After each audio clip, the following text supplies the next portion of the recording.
एक गांव था, नाम था ढोलकपुर। बड़ा ही शांत और सुंदर गांव था। लोग हमेशा खुशी से झूमते थे क्योंकि उस गांव में रहता था महाराज रायस्टार, जो अपने गांव के लिए एक शेर था, जो कभी अपने लोगों के साथ गलत होने नहीं देता था। लेकिन उस गांव में छुपा था एक डरावना राज, एक राज जो सबके दिल में था पर जुबान पे नहीं। गांव के बीच एक सूखा हुआ पेड़ था जिसे लोग कहते थे श्रापित पेड़। ना कोई उसके पास जाता, ना कोई उससे आंख मिलाता।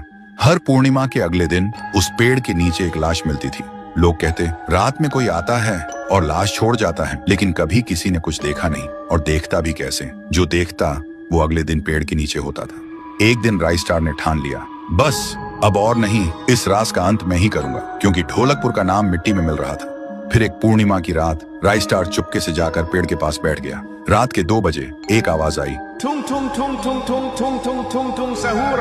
और फिर वो पेड़ भूत में बदल गया। वो भूत कुछ अजीब सा था, एक भयानक शैतानी हंसी वाला चेहरा, आंखें बड़ी बड़ी। वो पेड़ चल के एक घर के गेट को जोर जोर से खटखटाने लगता है। तभी एक आदमी डर के मारे आवाज सुन के बाहर निकलता है। वो भूत अपने लकड़ी जैसे हाथ से एक ऐसा थप्पड़ मारता कि उसकी सांस वहीं थम जाती है, और उसी जगह उस लाश को ले जाता है और वापस फिर से पेड़ बन जाता था। देखते ही रायस्टार का दिल कांप जाता है, पर वो कुछ बोलता नहीं। सुबह लोग भीड़ में जमा हुए और रायस्टार ने पहली बार उस पेड़ से बात करने की कोशिश की। पेड़ के अंदर से एक आवाज निकली, क्या तुम सब भूल गए मुझे? रायस्टार बोलता है, तू कौन है? पेड़ बोलता है, मैं हूँ ठुन ठुन ठुन साहुर। एक वक्त था जब मैं भी इस गांव का एक प्यारा सा बच्चा था, लेकिन 100 साल पहले मुझे इसी पेड़ से रस्सी बांधकर उल्टा लटका दिया गया, गांव वालों की आंखों के सामने, और मेरी मौत को तमाशा बना दिया गया, सिर्फ इसलिए क्योंकि मैंने एक राज देख लिया था जो लोग छुपाना चाहते थे।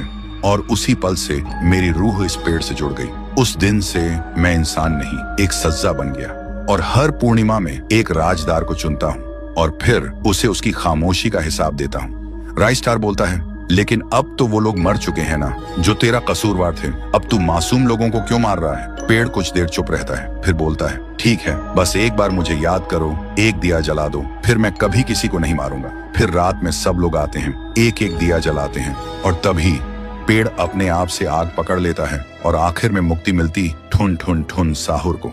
उस दिन के बाद गांव में कभी कोई लाश नहीं मिली। हर पूर्णिमा में लोग एक दिया जलाकर उसकी यादों को जिंदा रखते हैं, क्योंकि अगर भूल गए तो सपने में एक आवाज सुनाई देती थी, थुंग थुंग थुंग थुंग थुंग थुंग थुंग थुंग थुंग सहूर।